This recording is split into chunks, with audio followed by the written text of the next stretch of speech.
what to do tomorrow. So tomorrow we'll first be going to the lawyer's office. We are not to show him anything on this clipboard. This clipboard is just the stuff we filed with the courts. But we do gotta ask. Just ask. Make sure you're just asking. Don't lose these papers to this lawyer. If he keeps these and they don't go into the clerk's office by Wednesday, the clerks are gone Thursday, and with deadline is Friday. The attorney might not know this, but we need to know if Dave is being represented. Because here's my sheet. The last one of the section is Dave's. Dave has put down that he's being represented by Murphy. But should he mark he's representing himself or what? So we will need a quick question there, but we don't have to hand Murphy the paper. David just needs to ask him about this paper without fucking it up. David needs to practice. Please enter my appearance as counsel represented for maybe Kent Murphy. Now, if that is the question that Dave was having problems with, Dave continuously could not answer this one question for the last 3 months. He said, yes, I don't want a lawyer. Yes, I do want a lawyer. Well, the courts need to know the name of the lawyer. Well, I don't know if I'm going to have a name for you. I do know I have a name. I'm going to have one. I'm not going to have one. I am going to have one. I'm not going to have one. I don't know if I'm going to have one. I don't know if I can afford one. I can afford one. No, I can't afford one. David has till tomorrow to give them a straight fucking answer if he has a lawyer or not. Do you have a lawyer and what is his name, or you don't have one and you're representing yourself? That is why all this trouble is coming by our way. Now, my paper very clearly says, no, I don't have a lawyer. I have no fucking money. I'm out of work. I got $0, and I know I'm qualified for 100 fucking benefits, but it doesn't matter because so many people just want me to do all their shit. While I'm doing all of my paperwork here and helping Dave with his paperwork, my Social Security paperwork, my cash benefits, many other paperwork gets lagged. I mean, just look at this paper. So, we need to make sure that Dave understands to ask about this one question, but files this paperwork with the clerk's office on the way back. All these paperwork must be filed, as well as these 3 questions. And it doesn't look like this lawyer is going to make the time to talk to David and go over these things, and it doesn't look like David is going to spend the 6 hours a day necessary to understand these things. David wants somebody to do everything for him. I don't, but I only have maybe 40 hours a week I can spend. That's about 10 hours a day, maybe 5 hours, 6 hours a day of going through paperwork, thinking about it in my head, calling people. That's about what I can do. 5, 6 hours a day, 5, 6 days a week. That's about all I can do with paperwork and sitting on my ass. But as long as I am not hurting and I am not bleeding on the side of the road, paperwork is easy. Paperwork takes nothing out of me as long as you give me a chair and a table and time to do it. Now, if I don't get time, if you're only going to give me 1 day to do a mountain of paperwork, that's different. So, we have this here. We got to set forth all facts and circumstance, explaining why the tenants defaulted and all reasons. I have no idea how to explain why the landlord decided to punch me on the ground when I handed over rent and then give me an eviction notice. How do you explain that? Because that's what they're asking. Set forth all facts and circumstances explaining why the tenant defaulted. We have no clue what that means. All we try to do is give the landlord money and damages. He then destroyed my health, and then the following month, I couldn't return back to work like I was planning, what means we didn't have any more money to give the landlord on my end, and my roommate didn't want to give up his money for rent. Yes, my roommate did have more than $1,000, but he did not want to spend that all just on rent because that's all he would have. He would have just the rent and then maybe 200 in food or something like that, and then that's it. And really, credit cards or some bills probably stick their hands in that. But so we got that right there. Answer those questions. State that the defendant, tenant, us, understands that making a false statement in the pleading may subject in the defendant to criminal penalty. So we could go to jail if we make a false statement on here. Yeah. Do you understand what that means, David? Because that's what they're asking me to do for you. And I don't want to fucking go to jail for you, David. Do you understand that?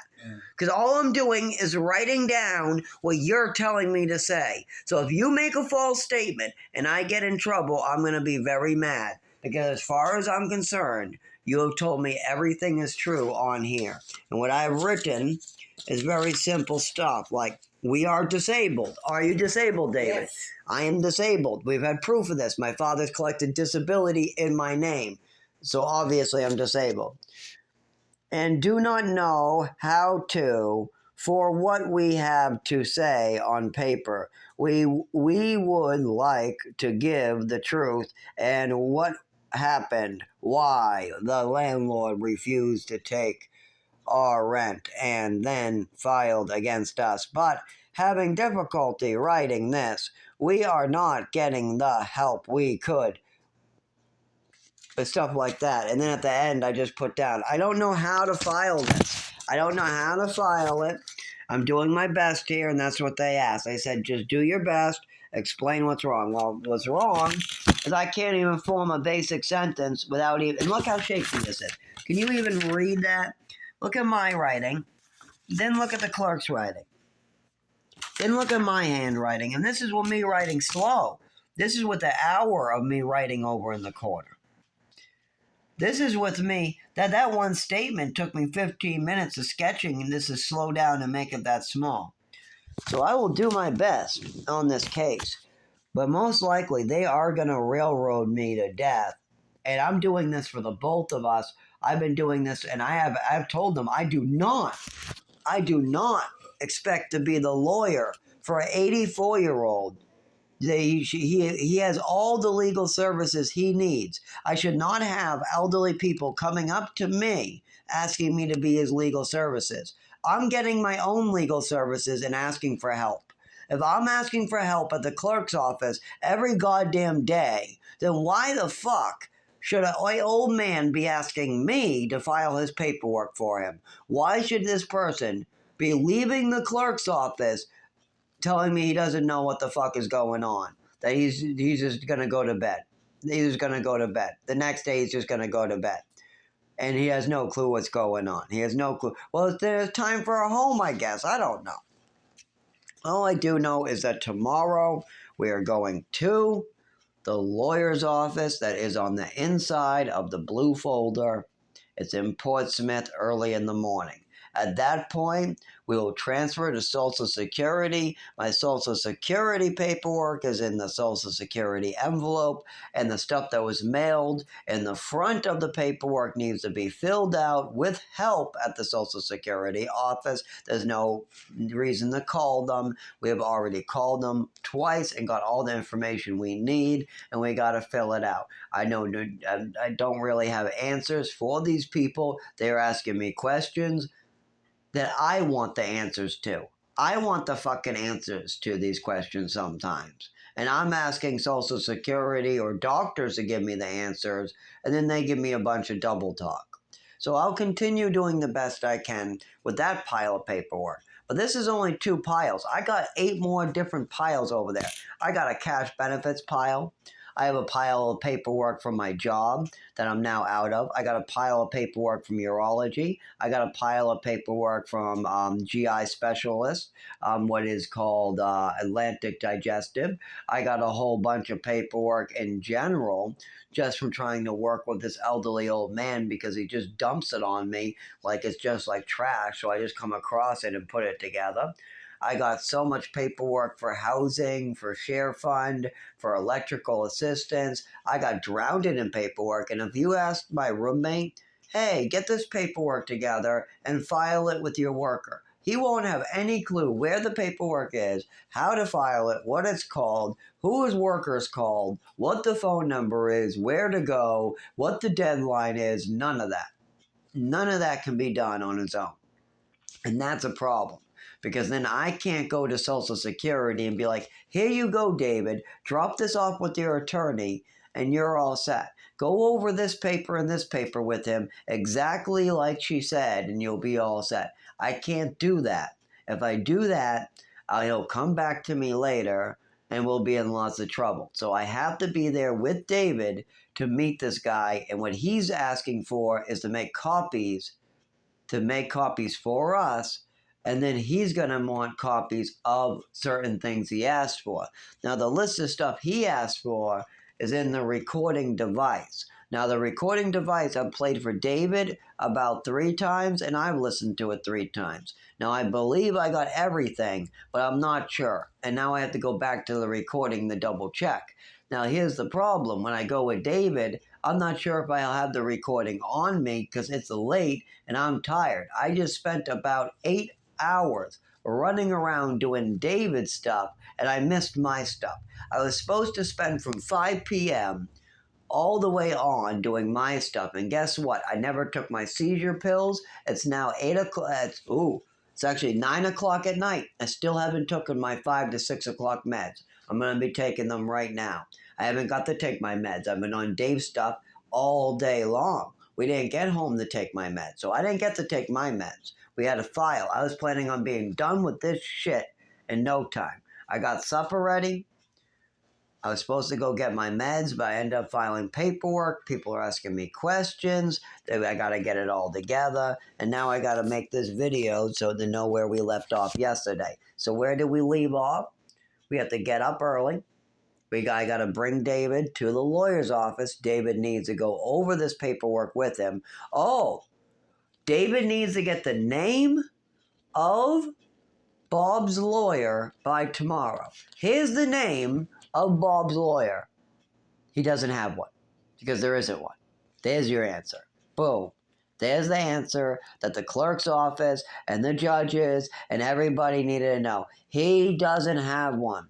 The lawyer that he claims is his lawyer that he brought into my house pretending was a lawyer and was making fun of my roommate and making fun of his leg, which should be mentioned in David's letter.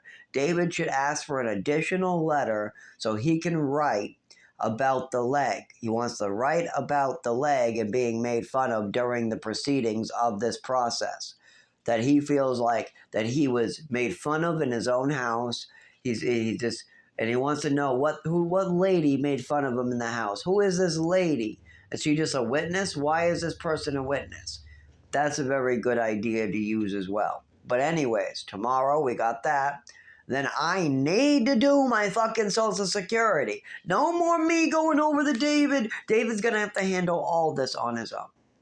Then, after my Social Security, I'll have to Zoom as quick as I can over to the courthouse with David because that has to be done together. The courthouse has to be done together or David's just going to leave the courthouse with no understanding of what to do, and I'm not going to know what they told him to do, and they're not going to tell me. They're going to say, David, can you do this? And David's going to say, yes, I can. And then David's going to leave the courthouse, go boo, boo, boo, boo, off on his way home. And then I'm going to come around an hour and a half later to the courthouse. And then I'm going to drop off my paperwork. And then I'm going to say, is there anything I need to do? And they're going to say, nope, your roommate got it all covered. I'll say, oh, great, he got it all covered. And then I'm going to leave the courthouse.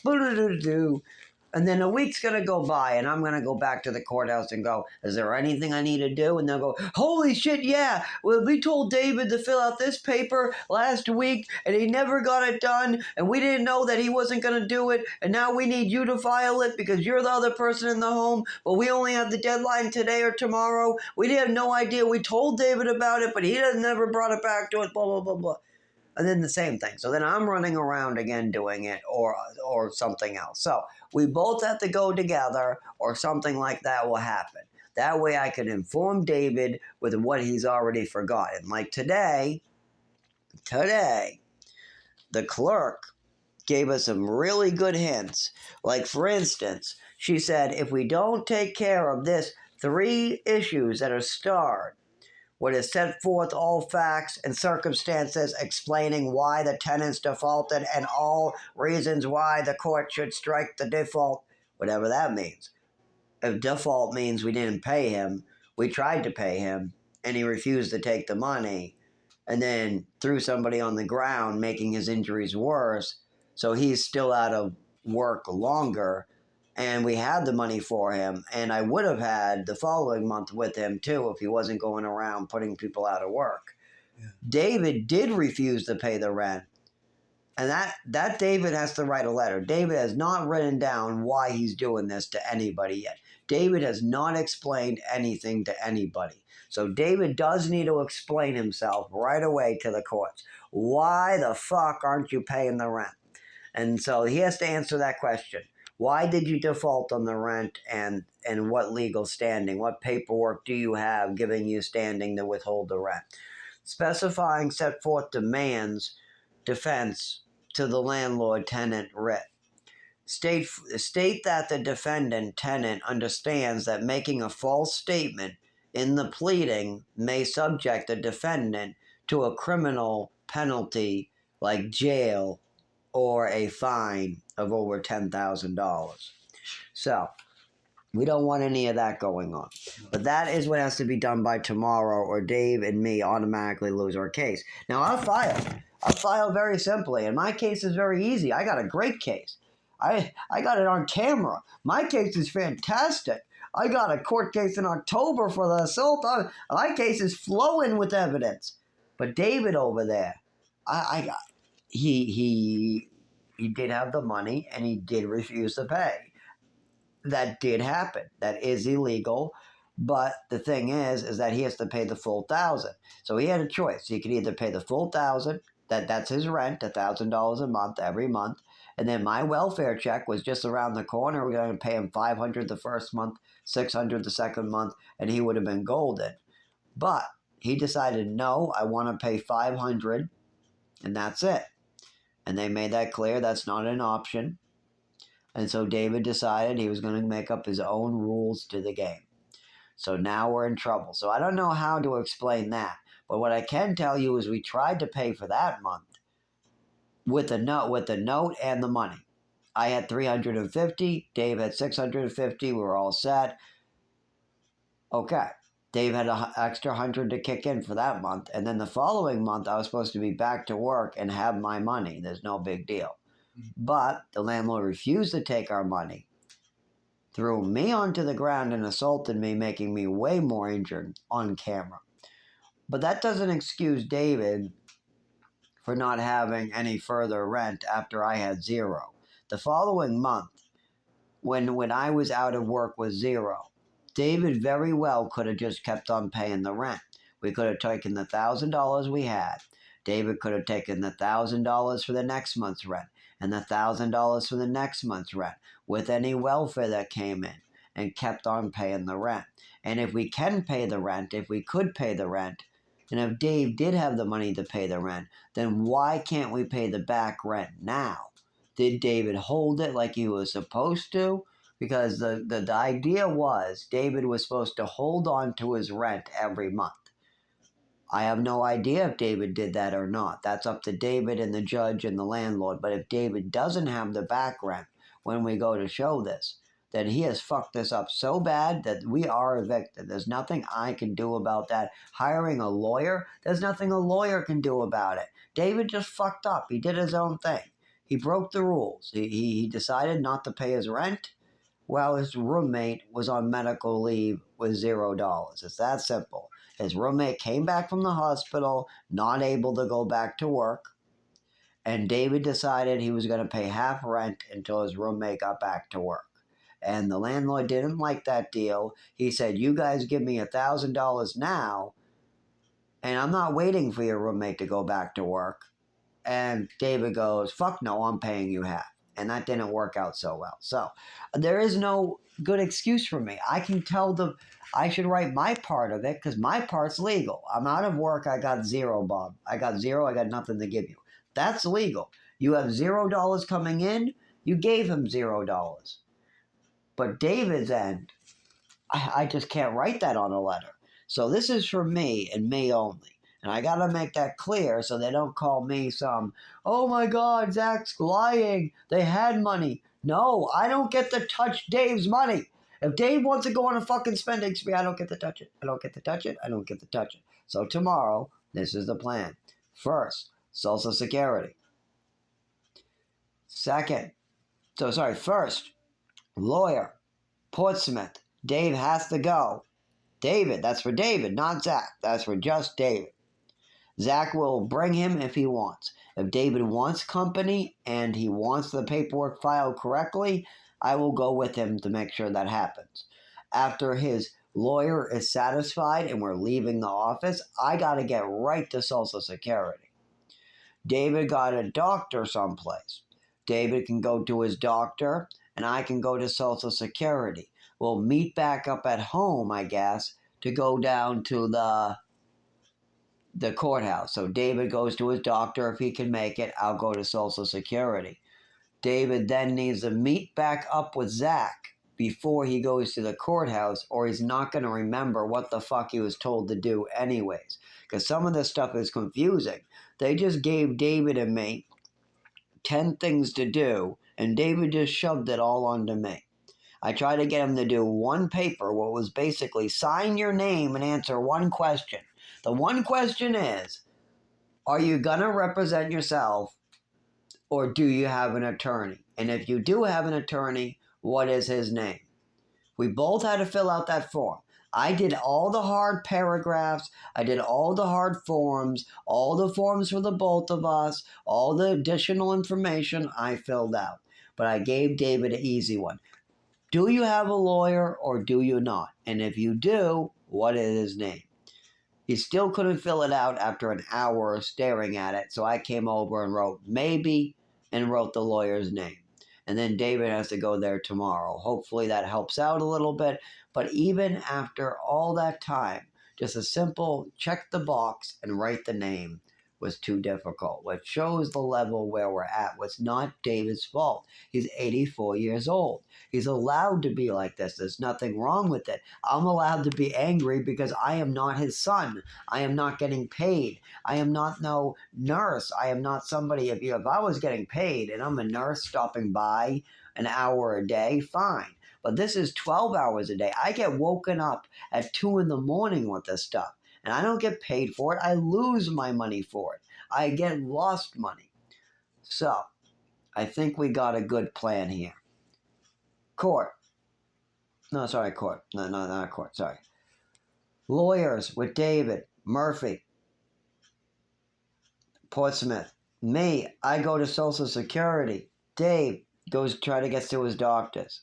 At this point, we both meet up back at home, and we need to go straight and hurry our little asses to the courthouse. We need to file these things properly, and while Dave is with his attorney, he needs to ask that question about how to properly file these papers, and if he hasn't properly been filing it, because I know we're not, and he has to mention it nicely. Zach is losing his mind trying to do this for the both of us. I am asking him to do more than he's ever supposed to be.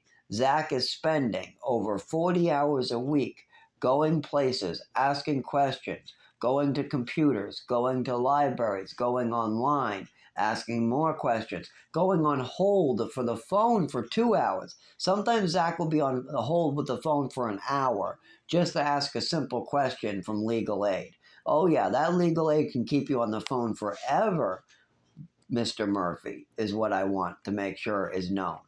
Meanwhile, David is confused and 84 years old, and that's okay. Zach is overworked and literally going the extra mile here. Literally, he just recovered. Zach is literally just got out of, my kidneys were just swollen. They've been screaming in pain. My GI has bled internally. I just got out of work. I'm injured. I'm disabled. I'm trying to get back to work, and you guys are running me ragged, okay? That's what David needs to tell people and stop being like, Oh, Zach got this. He'll help me. He'll do it all. No, just add it on. Just pile it on. Yeah, pile it on to me, and then I'll pile it on to Zach. Yeah, that's okay. Just give me it all. Give it all to me. Yeah, yeah, yeah. I'll do it. I'll do it, David says. And then he doesn't do it, and then tells me to do it, or he's not going to do it at all. We're not going to do that this time. David's going to get everything done, and he has a decision to make tomorrow.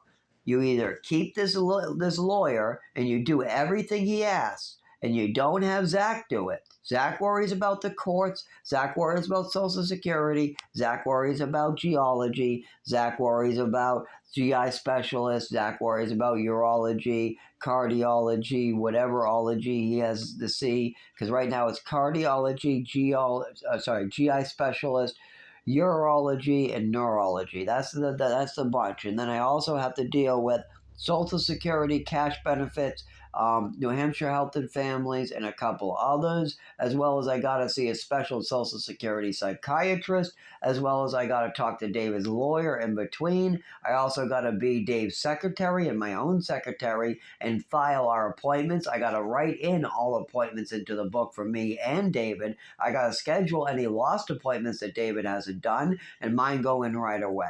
And that's just the tip of the iceberg. So I am swamped busy. And not to mention any family who wants to call and make things more difficult by calling my doctor or my worker and make things more difficult. Whenever I get a call from my family or I call my family, do you think they make things easier? Do you think they offer me rides, or they try to, fix the records which are related to my mother's and father's reporting? Or do you think that they try to fix the Social Security problem which I'm having that's a lot to do with my father's mistakes and the decisions he made? Or like my Social Security has a lot to do also with the fact that I believed in my father. I backed my father when Social Security Administration, the state of Massachusetts, my state worker, all wanted me to go against my father, sign the paperwork that clearly states that the program saw my father commit a crime, I saw my father commit a crime, my worker knows my father committed a crime, Social Security knows my father committed a crime, and all they need is my signature on the damn paper. They all know it happened. It needs to just happen already. And I went against the state by backing my father even after I knew he stole from me. That's a big problem there. But anyways, so that's going to be fun. I got to go to Social Security and I got to explain 25 years of Social Security issues and disabilities. And then I got to bring Dave to his attorney, an attorney who doesn't want to work with me, gives me attitude, yells at David because David is clueless and just goes, as the lawyer goes, answer me already, David, answer my question already. And David's going, well, the lawyer keeps on going, David, I'm asking you a question. So, which clerk did you go to? No, which clerk's office, which town do you live in? I don't know. No, what clerk, what courthouse did you go to? I don't know. That's what the most people get out of David, and they go nuts. That they just want to reach to the phone, smack him, and hang up and never call back. And you can hear this all the time. It drives me nuts, but I'm used to it. But this lawyer, oh shit. Oh, I walked by. I gave the privacy. When I came back, like 10 minutes later, I could hear the lawyer on speaker ready to jump out of the phone and strangle David. Okay, that's enough. I think we got what we got to do tomorrow listed.